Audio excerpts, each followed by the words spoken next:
여리고가 저렇게 무너진 걸 보면 아이성쯤이야 하루면 충분하겠지.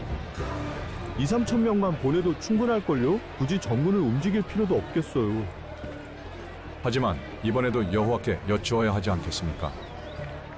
우린 이미 여호와의 군대야. 무슨 걱정이 더 있겠나? 여호수아가 여리고에서 사람을 베델 동쪽 베다웬 곁에 있는 아이로 보내며 그들에게 말하여 이르되 올라가서 그 땅을 정탐하라 하매 그 사람들이 올라가서 아이를 정탐하고 여호수아에게로 돌아와 그에게 이르되 백성을 다 올라가게 하지 말고 2, 3천 명만 올라가서 아이를 치게 하소서. 그들은 소수이니 모든 백성을 그리로 보내어 수고롭게 하지 마소서 하므로 하나님, 혹시 이 승리가 우리만의 것이 되어버린 건 아닙니까?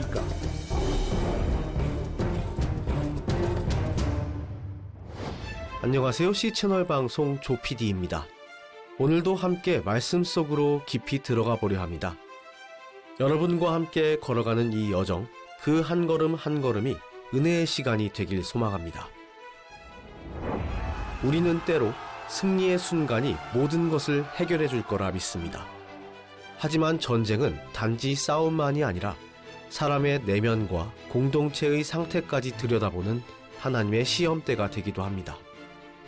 가장 화려했던 순간 다음에 찾아오는 가장 깊은 실패의 이야기, 그리고 그 실패 속에서도 하나님은 다시 길을 여시고 다시 믿음을 세워가십니다.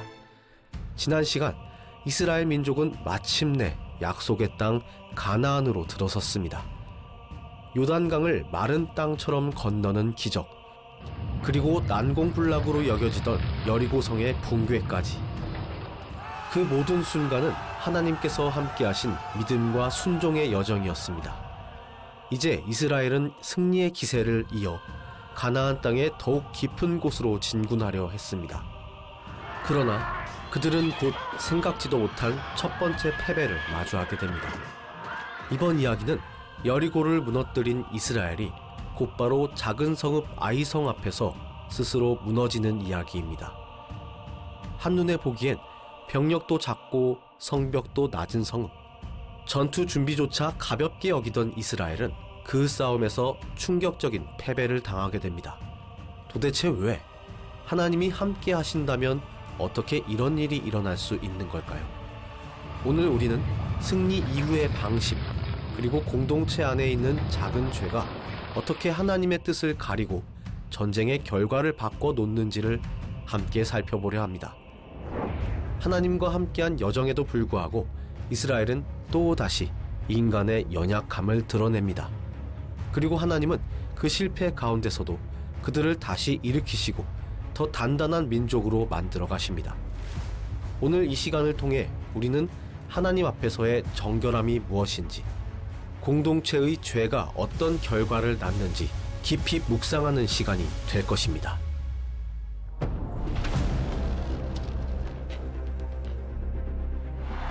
여리고의 전투는 하나님이 함께하신 전쟁이었습니다. 이스라엘은 믿음으로 순종했고 하나님은 그 믿음에 응답하셨습니다. 그리고 이제 그들은 다음 목표인 아이성을 향해 나아갑니다. 아이성은 여리고에서 북서쪽으로 약 18km 떨어진 중앙산지에 위치해 있었습니다.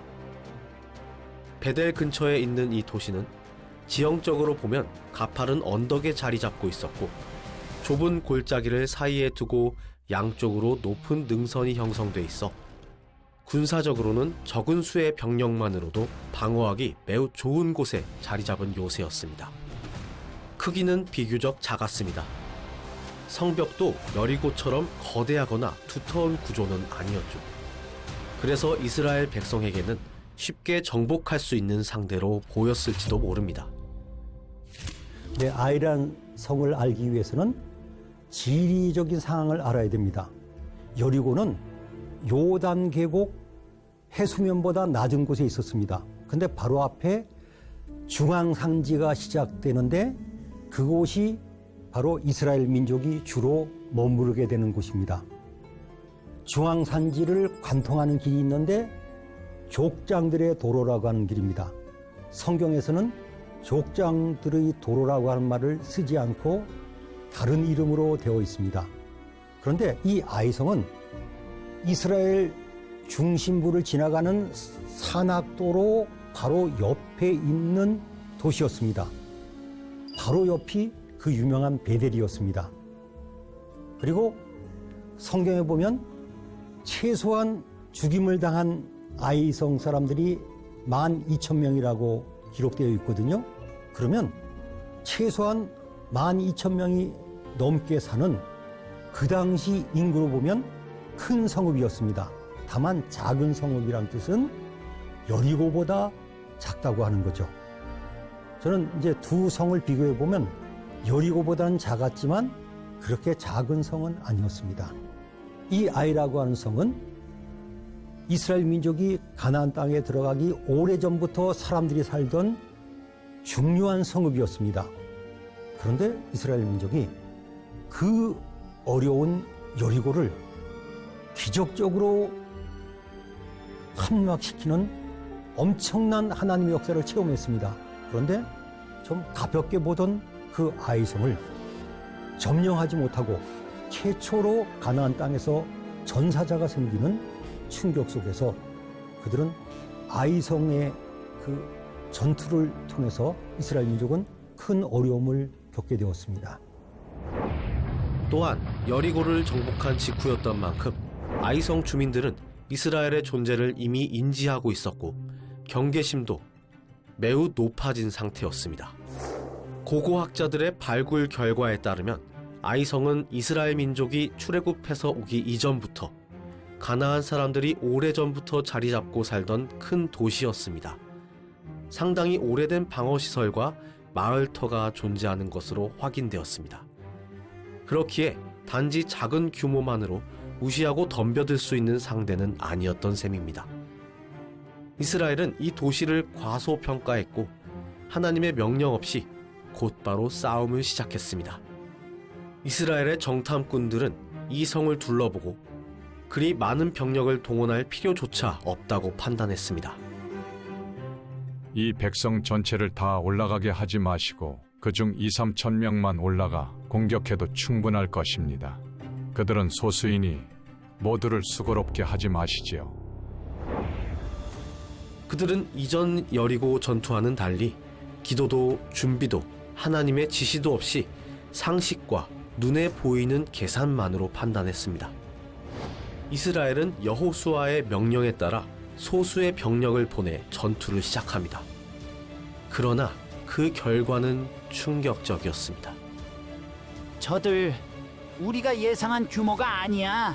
뒤로 후퇴하라.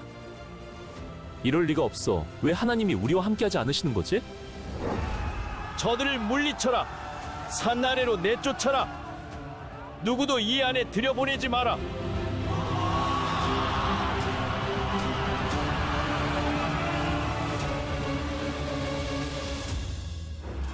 이스라엘은 전투를 시작했지만 하나님은 그 싸움에 함께하지 않으셨습니다. 아이성의 군사들은 오히려 더욱 담대히 맞섰고 이스라엘 병사들은 순식간에 무너졌습니다. 전투는 시작도 전에 끝났습니다. 그날 이스라엘은 36명의 전사자를 남기고 수치와 공포 속에 도망쳐야 했습니다. 여호수아는 얼굴을 땅에 대고 하나님께 무릎을 꿇었습니다.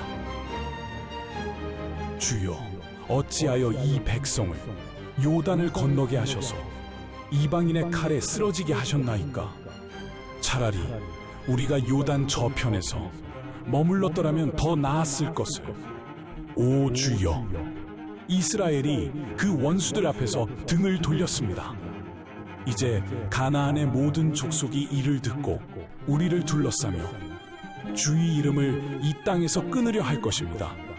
주여, 주의 크신 이름을 어찌하려 하시나이까?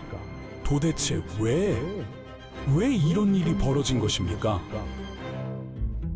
이것은 단순한 작전 실패가 아니었습니다. 이스라엘은 하나님의 동행 없이 하나님의 뜻을 묻지 않은 채 전쟁을 시작했습니다. 하나님 없이 시작된 싸움은 하나님의 보호 없이 끝난 싸움이었습니다.